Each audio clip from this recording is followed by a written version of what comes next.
good afternoon to everyone. I'm pleased to be here today, not only to present my paper, but also to learn from all of you. As Martin mentioned, I'm a DPhil candidate focusing on the New Testament, and my work, to be honest, typically focuses on the first few centuries of the Common Era. So there is much about Islam and Christian-Muslim relations, which I'm frankly quite ignorant about, and I hope that some of you here will be able to cure me of that ignorance. I should also especially thank Richard Zetter before I begin. I think he's in this seminar, who was instrumental in helping me connect my work to Muslim Christian studies more broadly. And of course, all faults and shortcomings are my own. So without much further ado, let's jump in.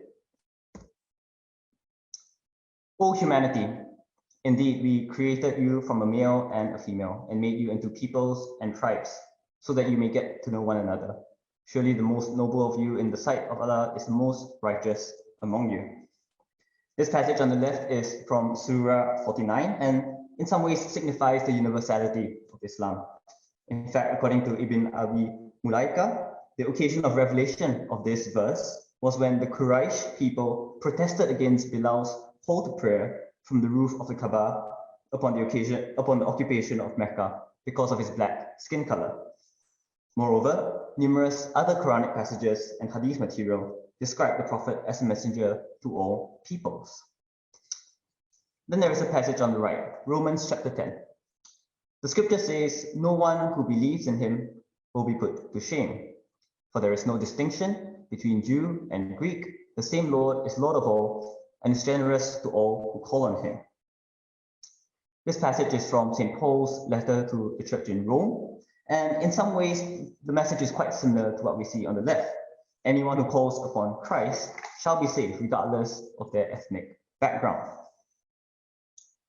What these two passages suggest is that both Islam and Christianity profess to transcend ethnic boundaries.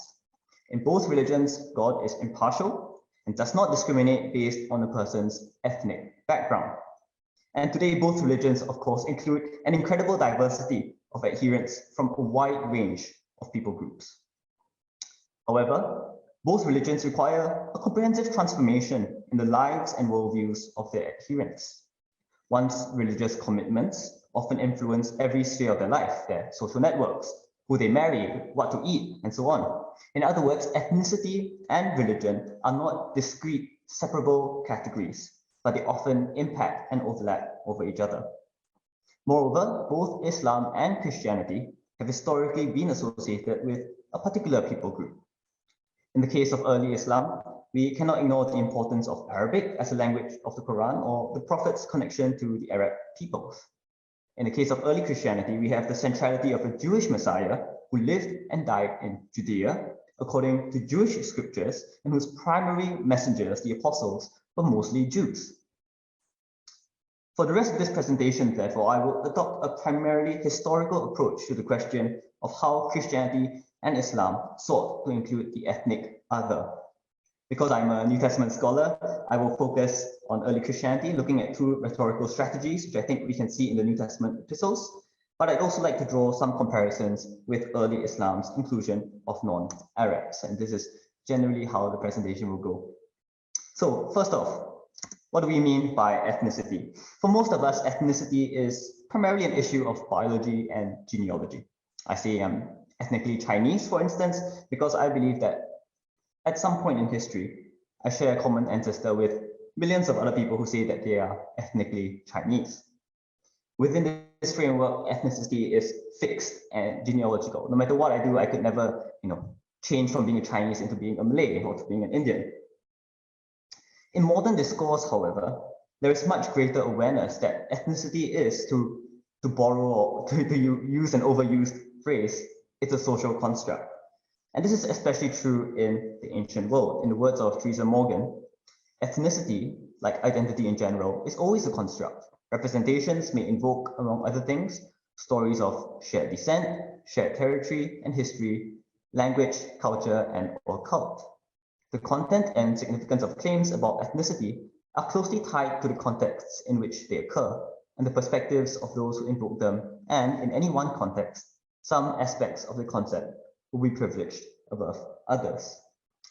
What does this actually mean? perhaps an example will help. In the rabbinic text, the Exodus Rabbah, there's an interesting conversation between a man named Aquilas and the Roman Emperor Hadrian. Aquilas said to the king, "I wish to convert and to become one of Israel." He answered him, "You are seeking to join that nation? How have I despised it? How have I killed it, the most downtrodden of the nations you are asking to join? What have you seen in them that you wish to be made a proselyte?" The conversation goes on, and then Hadrian says to Aquilas, "Go and study their divine law, but do not be circumcised." Aquilas then said to him, "Even the wisest man in your kingdom and an elder who is aged 100 cannot study their divine law if he is not circumcised. For thus it is written, he makes known his words to Jacob, his precepts and judgments to Israel. He has not done the like of which to any other nation. Unto whom then has he done it? Unto the sons of Israel." The main point in this anecdote is that ethnicity, to some extent, is malleable. Aquilas can become one of Israel despite having no genealogical claim to being a descendant of Jacob. Key to this process is not merely the study of divine law, it's not merely acquiring new beliefs or acquiring new knowledge, but undergoing circumcision. And this is, at least in this text, seen as a critical but permeable boundary marker. What we can also see is that ethnicity is closely intertwined with culture, and culture in turn is closely intertwined with religion. We see this overlap in modern day rhetoric where people might say to be Thai is to be Buddhist, or in the celebration of Christmas here in this country, which began as a Christian festival, but even now is celebrated in different ways by Christians as well as non-Christians. So in a book with the provocative title, "Why This New Race?", Denise Buell gives several examples of how Christian writers used ethnic categories and concepts to describe early Christianity. So for example, the Apology of Aristides says, "This is plain to you, O king, that there are 4 races of men in this world, barbarians and Greeks, Jews and Christians." So here Christians are classed as a kind of race, a kind of ethnic group in distinction from Jews, barbarians and Greeks. Or Tertullian's To the Nations, he records, "We are indeed said to be the 3rd race of men." What Buell hints at in her research, but is taken up more fully by other scholars, is that this pattern of ethnic reasoning is not an innovation of the 2nd century, but is a continuation of a pattern we already see in the New Testament. And one of the ways which we see it is in the labels used to describe insiders and outsiders in early Christianity. And this is pretty much what my doctoral research is going to be focusing on. But first of all, I think we see it in how Gentiles are described in Paul's letters. One of the things which we can say pretty confidently about early Christianity is that it involves a significant number of non-Jews joining a movement which was, at least initially, led by Jews. This movement had at its center the story of a Jewish Messiah, and which saw in the death and resurrection of this Jewish Messiah the fulfillment of Jewish scriptures. Within this narrative, one nation, Israel, has a unique relationship with the one and only God because of covenants made with their ancestors. But shortly after the life, death, and resurrection of Jesus, this Jewish movement began attracting a significant number of non-Jews. There were, of course, existing pre-Christian models for this kind of inclusion. It was possible for non-Jews to become Jews as proselytes. We saw this earlier in the example of the Exodus Rabbah. But this process, it should be noted, wasn't always consistent. One interesting example of this is in Josephus's Jewish Antiquities, chapter 20, where the Jewish historian describes the conversion of King Izates of Adebene. According to Josephus, King Izates wanted to convert to Judaism and was willing to be circumcised, but was dissuaded by his mother, who had also converted to Judaism, as well as a Jewish merchant named Ananias. The king, Ananias allegedly says, could worship God even without being circumcised, if indeed he had fully decided to be a devoted adherent of Judaism, for it was this that counted more than circumcision. However, sometime later, the same king meets a Jewish man from Galilee named Eliezer, whom Josephus describes as someone with, I quote, "a reputation for being extremely strict when it came to the ancestral laws." This Eliezer rebukes King Izates for not submitting to circumcision and King Isatis later gets circumcised. So proselytism was going on. It was possible for non-Jews to be included into Israel, but this was a complicated and contested process. We also have God-fearers. These were non-Jews who were sympathetic to Judaism and participated in some aspects of Jewish life, but were not full converts. Perhaps the best known example is the Roman centurion in Luke chapter 7, who asks Jesus to heal his slave. Concerning this centurion, the Jews say to Jesus, "He is worthy of having you do this for him, for he loves our people, and it is he who built our synagogue for us." We also have quite a bit of archaeological evidence for this, including a synagogue built in Ekmonia, modern-day Turkey, around 60 Common Era, which was sponsored by a pagan high priestess. But as this example shows, being a God-fearer is quite an ambiguous category. One could at the same time be a God-fearer, but also a pagan high priest or high priestess. On the flip side, God-fearers were always one step removed from the Jewish people, not considered part of Israel in the same way that proselytes were. These pre-existing models, the proselytes and the God-fearers, didn't satisfy the Apostle Paul. For him, external actions such as circumcision or Sabbath observance cannot be a requirement for membership into the people of God. Nor should non-Jewish Christ followers be regarded as a second-class kind of adherent in the same way that God-fearers were. Instead, Paul does something quite creative. Paul innovates, creating a new category called the Gentiles. So first of all, some background to this term. The singular form, ethnos, typically means nation. In the Hebrew, it is goy and refers to a people group or polity such as the Assyrians, the Babylonians, or even the Israelites. So in Exodus 19, verse 6, for example, Israel is described as a holy nation. Over time, the word ethnos or ethne in the plural was often used to refer to non-Jewish nations. So 1 Maccabees chapter 1 says, "Some of the people eagerly went to the king, who authorized them to observe the ordinances of the Gentiles. So they built a gymnasium in Jerusalem according to Gentile custom."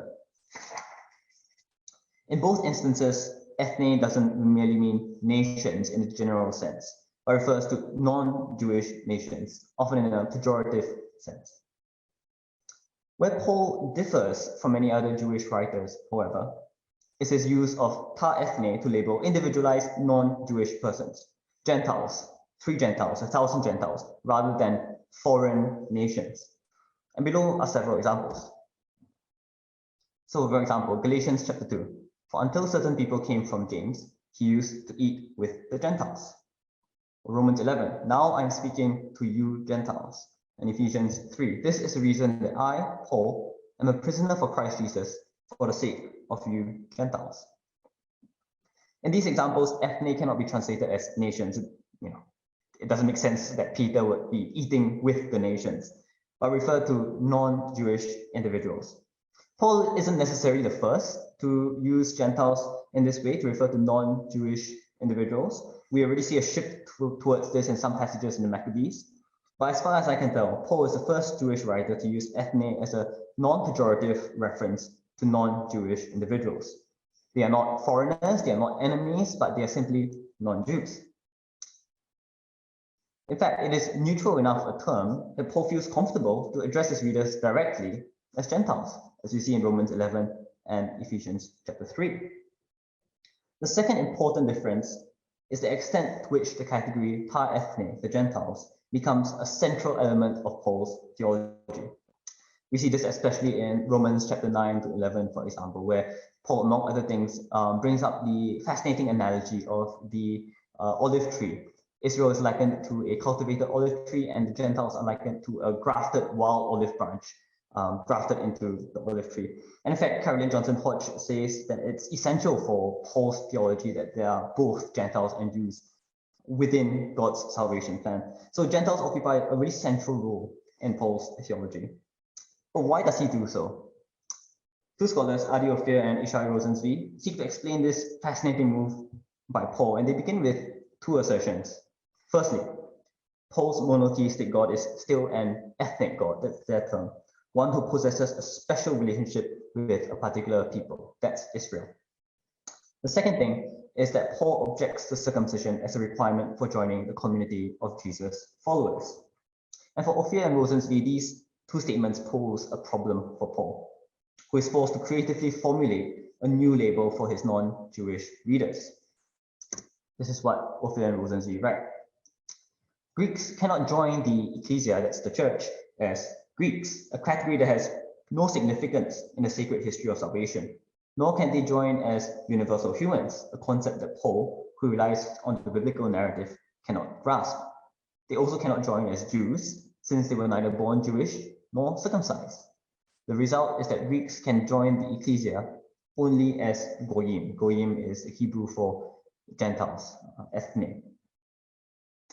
According to this hypothesis, defining his readers as ta ethne is Paul's way of referring to non-Jews who are following Jesus and thereby included into Israel's story. All well and good. Ophir and Rosensby are right, I think, to note the centrality of ta ethne as a discursive category in Paul's thought. Yet, I think that there is a key problem with that argument. And it's this: Paul is not consistent in his usage of ta ethne to describe his readers. While it is true that in the passages we saw earlier, Paul refers to his readers as ethne, Gentiles, in several other instances, the phrase describes the former state of his readers. For example, 1 Corinthians chapter 12. You know that when you were pagans, here the word pagans, it's NRSV's translation, it's ethne. You were enticed and led astray to idols that could not speak. Ephesians chapter 2. So then, remember that at one time you Gentiles by birth, called the uncircumcision by those who are called the circumcision, and so on. Here, at one time you Gentiles by birth, referring to a past experience where Gentiles, something which describes them in the past and no longer in the present. In addition, many other passages from Paul suggest that ta ethne continue to refer pejoratively to outsiders, not people within the church, but outsiders, and especially outsiders characterized by sinful patterns of behavior. 1 Corinthians 10. I imply that what pagans sacrifice, they sacrifice to demons and not to God. Once again, the NRSV uses the word pagans, but the same word ta ethne, Gentiles, it's there in the Greek. Ephesians chapter 4. Now this I affirm and insist on in the Lord. You must no longer live as the Gentiles live, in the futility of their minds. And 1 Thessalonians 4. For this is the will of God, your sanctification, that you abstain from fornication, that each one of you know how to control your body in holiness and honor, not with lustful passion, like the Gentiles who do not know God. All this leads to what I think is just a very, very basic question.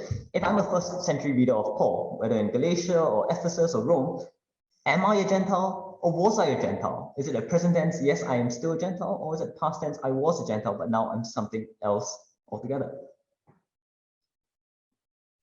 This inconsistency is difficult to reconcile. Some scholars suggest that perhaps some letters which refer to non-Jewish Christ followers as former Gentiles, such as Ephesians over here, perhaps were not written by the apostle, but reflect the perspective of a later writer who uses Paul's name. But to be honest, I don't think this argument is particularly convincing, because we need to also include 1 Corinthians or 1 Thessalonians in this discussion in the list of so-called pseudo-Pauline letters, and I can't think of many scholars who would be willing to do that. In my view, Paul isn't contradicting himself, if by this we mean that he means one thing and then says something exactly opposite in the next letter. I think it would be more accurate to say that a word can have multiple meanings, and this is particularly true for a word like Gentile, which, as we saw earlier, Paul uses to mean non-Jew. This means that one's definition of Gentile is going to be as slippery as one's definition of Jew. And in the first century, Jew, or the Greek Judaios, was a very slippery word to define. In fact, even until now, there's still debates about whether we should use Jew to translate Judaios or Judean or something else altogether. And the reason for this is because it was a contested issue within the first century and beyond. Did a Jew refer to someone who was genealogically descended from the patriarch Jacob? Or did it refer to someone who worshipped Yahweh, undertook circumcision, and obeyed the Torah? Or did it refer in kind of a broad abstract sense to someone who belonged to Yahweh's covenant community, the people of God? All of these were valid conceptualizations of Jewishness. And even Paul himself seems, to be honest, quite ambivalent about his identity as a Jew. He prefers labels such as Israelite or Hebrew when talking about himself. So if being a Jew meant genealogically descended from Jacob, then yeah, Paul's Roman readers, probably most of them, were Gentiles. But if being a Jew meant being part of Yahweh's covenant community, then Paul's readers are former Gentiles because now they are part of that community. In fact, some 3 centuries later, the writer Augustine writes that some Christians continue to call themselves Jews.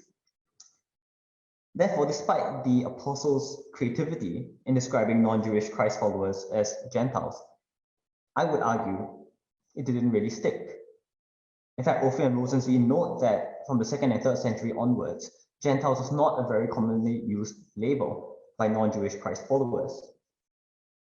At the same time, the Apostle Paul wasn't the only Jewish writer trying to theologically conceptualize how non-Jewish Christ followers fit within this movement. And we now turn to the letter called 1 Peter, purportedly written by the Apostle Peter.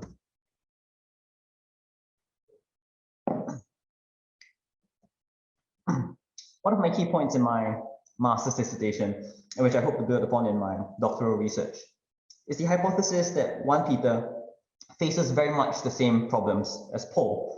He's trying to figure out how these non-Jewish Christ followers fit into a salvation history, which until that point had been so intricately bound up in the story and life of Israel. I argue that he too engages in a form of ethnic reasoning, but adopts a slightly different strategy. Peter doesn't try to reconceptualize the word Gentiles. For him, Gentiles refers unquestionably to outsiders, quite similar to what we saw in Ephesians chapter 4, for instance. And we see this in 2 passages in 1 Peter. 1 Peter chapter 2, verse 12, he writes, "Conduct yourselves honorably among the Gentiles, so that though they malign you as evildoers, they may see your honorable deeds and glorify God when he comes to judge." And then 1 Peter chapter 4. "You have already spent enough time in doing what the Gentiles like to do, living in licentiousness, passions, drunkenness, revels, carousing, and lawless idolatry. They are surprised that you no longer join them in the same excesses of dissipation, and so they blaspheme." Notice especially 1 Peter chapter 4, verse 3, where the implication is that the readers used to behave like Gentiles. Gentiles describes the group that they formerly belonged to, but which is no longer the case. This leads to the question, how then should they be described? If I had to, if I met one of them on the streets of Asia Minor, how would I refer to them? I argue that instead of trying to reconceptualize the word Gentile as Paul does, Peter borrows from the Old Testament the concept of non-Israelites who had settled among the people of Israel. And he does so through the use of the terms paroikoi and parpidemoi, translated in NRSV as aliens and exiles. These terms only appear a few times in 1 Peter, and probably the most important verse in this discussion is 1 Peter 2:11, which says, "Beloved, I urge you as aliens and exiles, porikus kai parpidemus, to abstain from the desires of the flesh that wage war against the soul." By the way, I'll quite often be using porikos and parpidemos in this presentation, which I know must be frustrating for those who aren't familiar with Greek. But because part of my research is questioning the translation of these words, at least in the NRSV, I think it'll be useful for me to use the porikos and parpidemos to remove the ambiguity. So yeah, I think that aliens and exiles, to be honest, isn't the best translation. I think that 1 Peter is doing something to reinforce the new ethnic identity of his readers. But I should note that this actually goes against the majority view of most scholars.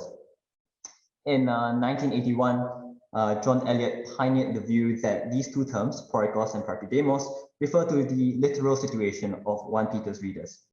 Poroikoi, or peregrinus in Latin, is a type of civic status in the Roman Empire, somewhere between full citizenship and being a complete foreigner.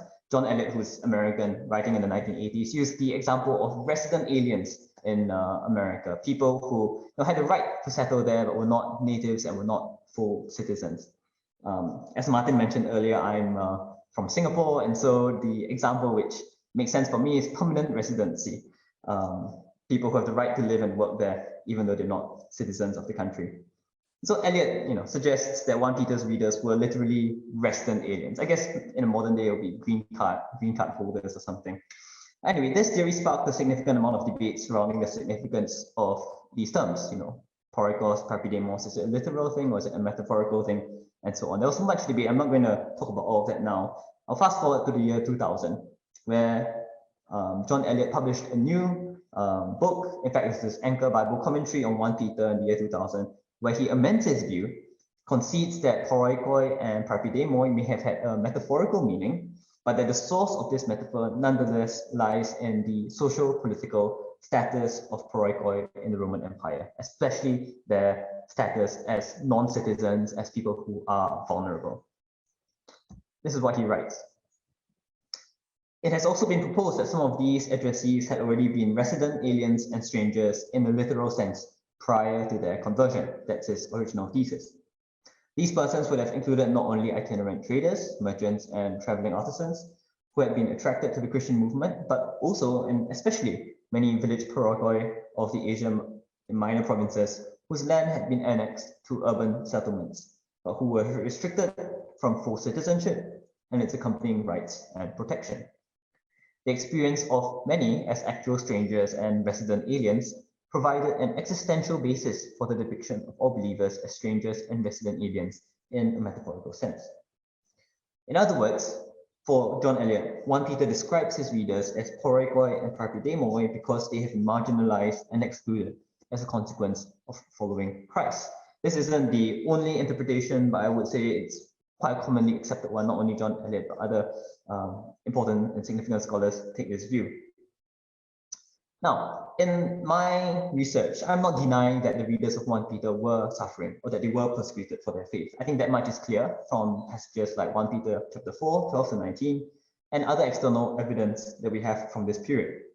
But I'm not convinced that this experience of suffering provides the metaphorical basis for the phrase porikoi kai parpidemoi in 1 Peter 2:11, and indeed for the displacement motifs scattered throughout the letter. Instead, I believe that the displacement terminology in 1 Peter serves to identify the readers more closely with Israel. And this is my underlying thesis within my master's dissertation. In particular, the terms porikoi, kai, parpidemoi in 2:11 serve to liken the non-Jewish readers with non-Israelites who had joined the people of Israel. In a sense, it was an alternative to Paul's use of Gentiles. And I have a few reasons for this position. First of all, porikoi kai parpidemoi in the Septuagint. Twice in the Septuagint, which is a Greek translation of the Old Testament about 200 years before Christ, the words porikos and parpidemos are essentially paired. The technical term is hendiadys. And it's Genesis 23 verse 4 and Psalm 39 verse 12. In Septuagint, it's Psalm 38. Many scholars agree that 1 Peter is in some way alluding to either or both of these passages. The coincidence is too unlikely.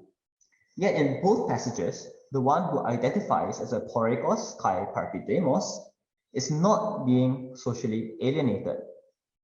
On the contrary, the one who identifies as a porikos kai parpidemos identifies as a foreigner with the expectation of receiving hospitality and help. In Genesis 23 verse 4, for example, Abraham tells the Hittites among whom he is sojourning, I am a stranger and an alien residing among you. Give me property among you to bury my dead. This is, in this case, Sarah, out of my sight. And the Hittites give it to him. Abraham is not treated as a estranged or ostracized person, but actually identifies as a porikos and parpidemos with the expectation that he will receive help. In Psalm 39, the psalmist says, hear my prayer, O Lord, and give ear to my cry. Do not hold your peace and my tears, for I am your passing guest, an alien like all my forebears. Now, clearly, the psalmist isn't telling God that God has ostracized him or that God has alienated him.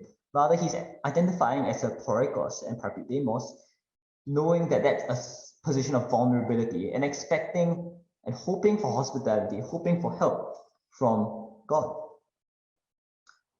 So for these reasons, I'm not convinced by Eliot's argument that Porikos kai Perpetramos necessarily means that the readers of 1 Peter were ostracized or socially alienated. I don't think that that's necessarily the best way to interpret this phrase. The second reason is building on from that. If we look at the words separately, proikoi and parapidemoi, proikoi we find has quite a variety of meanings. As Eliot notes, the word proikos can refer in a legal sense or in a civic sense to resident aliens in the Greco-Roman world. What he neglects to mention, however, is its rich use in the Jewish scriptures, and not only in Genesis 23 and Psalm 39 that we saw earlier. The writers of the Septuagint use proikos to translate quite often the Hebrew word ger, and the ger is one of several types of foreigners in the Old Testament. Most often, it refers to the foreigner who had settled among the people of Israel, following the same laws as native Israelites and receiving the same covenant blessings. Once again, Ophir and Rosensby give a very helpful explanation. They say the ger is not only subject to the same prohibitions as the Israelite, but may also perform positive commandments like celebrating Passover and bringing sacrifices. The repeated slogan is thus, there shall be one law for the, one law for you and for the ger. Or in the shorter form, resident alien as citizen. The command to love the ger as oneself further expresses the recognition that in many respects, the ger is equal in status to the Ezra, that's the citizen. They are both exposed to and protected by the presence of God in Israel's midst. Therefore, rather than signifying exclusion and marginalization, I would argue that the ger is in fact a foreigner who has been admitted into Israelite society and partakes in Israel's religious life, despite being recognizably a non-native. While there are some distinctions between the ger and the citizen, these are quite minor. For example, the ger is allowed to eat carrion, which the Israelite isn't. More importantly, gerim, the plural of ger, are expected to rest on the Sabbath, to participate in the Passover, and are included in God's covenant to Israel in Deuteronomy 29 and 31. In fact, Ezekiel even prophesies that the gerim will receive an inheritance in the land of post-exilic Israel. He writes, so you shall divide this land among you according to the tribes of Israel. You shall allot it as an inheritance for yourselves and for the aliens who reside among you, that's the gerim, and have begotten children among you. They shall be to you as citizens of Israel. With you they shall be allotted an inheritance among the tribes of Israel. In whatever tribe aliens reside, there you shall assign them their inheritance, says the Lord God. I think that 1 Peter is borrowing from this idea of the gerim, and I think that's kind of in the back of his mind, the kind of conceptual framework where he's using the terms proikoi and parapidemon. And in short, I think Eliot's interpretation of proikos unduly focuses on the Greco-Roman context, but neglects the Jewish usage of this term. If we take the Jewish use of proikos seriously, it opens up the possibility that the term doesn't refer to an ostracized foreigner, but a welcomed foreigner. So that's proikos. What about parapidemos? Now, unfortunately, parapidemos is less commonly used both in the Greco-Roman literature as well as in Jewish literature, which makes its exact meaning a bit harder to pin down, or we could say, it really depends very much on the context. In my earlier slide, you might recall that the NRSV translates parapidemos as exiles. In my view, however, exiles is a rather misleading translation. Exile implies that one has been banished. One has been banished from one's homeland and is unable to return. But in the study of all extant uses of parapidemos and its cognates from 200 BCE to 100 CE, none of them that I could find at least signify an exile or a banished person. Rather, it often refers to a visitor. So 1 Clement chapter 1 verse 2, for example, uses the verb form parapidemesas to describe Christians visiting the church in Corinth. They've not been exiled to Corinth, they are just visiting the church of Corinth as guests. Perhaps one reason why parapidemos is translated as exile is because in 1 Peter chapter 1 verse 1, the very first words of the letter, Peter addresses the parapidemoi of the diaspora. And because diaspora is associated with the exile of the Jews to Babylon, Perpetramos has been interpreted as exiles because, diaspora and exiles seems to go well together conceptually. What this interpretation ignores, however, is that by the 1st century, there were numerous Jews living all over the Mediterranean, in Syria, Persia, other parts of the Roman Empire. And they were living there as diaspora Jews. Some had been there for multiple generations, hundreds of years. They may be a culturally distinct group, but they are not necessarily exiles. In fact, you have accounts like people like Philo, for example, who was a diaspora Jew and in some ways was quite patriotic and quite loyal to the city of Alexandria. So I don't think that's strong enough a case to assume that Perpetramos here necessarily refers to exiles just because it's next to the word diaspora. Now, lastly, the internal logic of 1 Peter chapter 2, verse 11, and the literary context. So I have to speed through this one because it's quite long and quite cumbersome. I'm happy to come back to it later if necessary. I think the internal logic of 1 Peter chapter 2, verse 11 invites us to read parikoi kai perpetramos as a reference to their new status as members of God's people, rather than signifying a situation of estrangement. First of all, I think this connects chapter 2, verse 11 more closely with the preceding passage. I'll have it over here. I'm not going to read it out, but it's for your reference, where the readers are described as a royal priesthood and a holy nation, terms which in some ways echo God's words to Israel. Now, if we go with Eliot's hypothesis and assume that proikoi kai perpetramos signify the reader's estrangement from their neighbors, then we simply have to conclude that chapter 2, verse 11 constitutes a sharp break in the logical flow of the letter, which isn't a huge problem, I admit, and Eliot's commentary just treats it as a break, a totally different section. But I think a smoother reading of the letter, and one which appreciates its contours and logical flow, can be obtained if we see proikoi kai perpetramos not as a reference to their social alienation, but as a reference to who they are as God's people. See, if chapter 2, verse 9 to 10 is talking about their status now as people within Israel's story, then chapter 2, verse 11 seems to continue that logic by saying, now that you are proikoi kai perpetramos, this is how you should live. So I think that makes sense. But more importantly, I think the injunction to abstain from the desires of the flesh that wage war against the soul, which you can see in chapter 2, verse 11, makes far more sense when we view proikoi kai perpetramos not as a mark of social alienation, but of inclusion into God's people. Once again, I flesh this out more fully in my thesis, but in summary, there are a few key passages. One is 1 Thessalonians chapter 4, and the other one is Acts chapter 15, which I think make sense of this.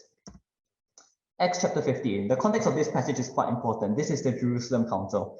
What's going on is that there's an increasing number of Gentiles, non-Jews, who are joining the early Christian movement. And the apostles are meeting together to decide, okay, what should we do? What requirements do we need to place on these new believers? And this is eventually what they emerge with. They say, to the brothers of Gentile origin in Antioch and Cilicia, it seemed good to the Holy Spirit and to us to impose on you no further burden than these essentials: that you abstain from what has been sacrificed to idols, and from blood, and from what is strangled, and from fornication. Now, the connection here is, first of all, that it's talking about abstaining from immoral behavior. But what's really interesting is that some scholars have proposed that injunctions which are stipulated here, abstaining from idol sacrifices, from blood, and so on, these echo the holiness code in Leviticus 17 to 19. And very interestingly, they don't just echo, any random commands. They seem to, in some ways, resonate with the commands which don't just apply to native Israelites, but explicitly apply to resident foreigners, the Gerim, who were living among Israel. What I think is going on here is that the laws governing foreigners in biblical Israelite society, in Leviticus at least, seem to provide a guiding principle for how non-Jewish Christ followers are to be received into Christ's community. Once again, I think this provides a more helpful conceptual framework for understanding 1 Peter 2:11 than Eliot's suggestion that proikoi kai perpetramos signifies the reader's experience of persecution. I don't think it's very convincing that just because you're persecuted or because you're alienated, that becomes the basis for abstaining from desires of the flesh. To me, It just seems like a side non sequitur. But anyway, regardless of whether my thesis is correct or not, and I really hope it is, I think it's undeniable at least that the term Gentile, as well as the terms Porikoi and Perpetramos, sadly, did not become the predominant terms for referring to non-Jewish Christ followers. We do see Porikos appearing in some early Christian literature, I think in First Clement, and in fact, it's where we get the modern English word parochial from. But by and large, it seems to drop out of usual Christian usage. It should also be noted that these were not the only terms which were available to early Christians. For example, we know of Syrian Christians who continued to identify as Nazarenes well into the 5th and 6th centuries. But what eventually becomes the most common moniker is, unsurprisingly, the word Christianoi, Christians, which the 2nd century writer Ignatius of Antioch uses, and which 1 Peter itself uses in 4:16. I hope to expand a bit further in that in my doctoral dissertation about how Christianoi eventually emerged as one of the main terms for referring to Christians, whether Jewish or non-Jewish. The interesting thing about that, of course, is that by the 2nd century, when Christianoi became a popular term to refer to Christians, it was not to demarcate Gentiles and Jews, but became a term to describe Jesus followers in distinction from Jews quite often. So if you remember the example I gave from the Apology of Aristides, it talks about 4 races: Greeks, barbarians, Jews, and Christians. So Christians are used as a label to differentiate this movement from Judaism. So I think that's something which I hope to go on further in my dissertation. But lastly, non-Arabs of early Islam.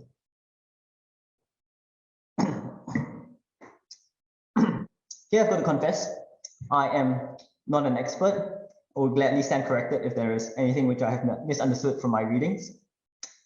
But from what I can gather, there are interesting parallels between early Christianity and early Islam, which invite further study. For the first few decades after its genesis, of course, the majority of Muslims were Arab, though from the very beginning, some of the Prophet's companions were non-Arabs, most famously Salman and Bilal.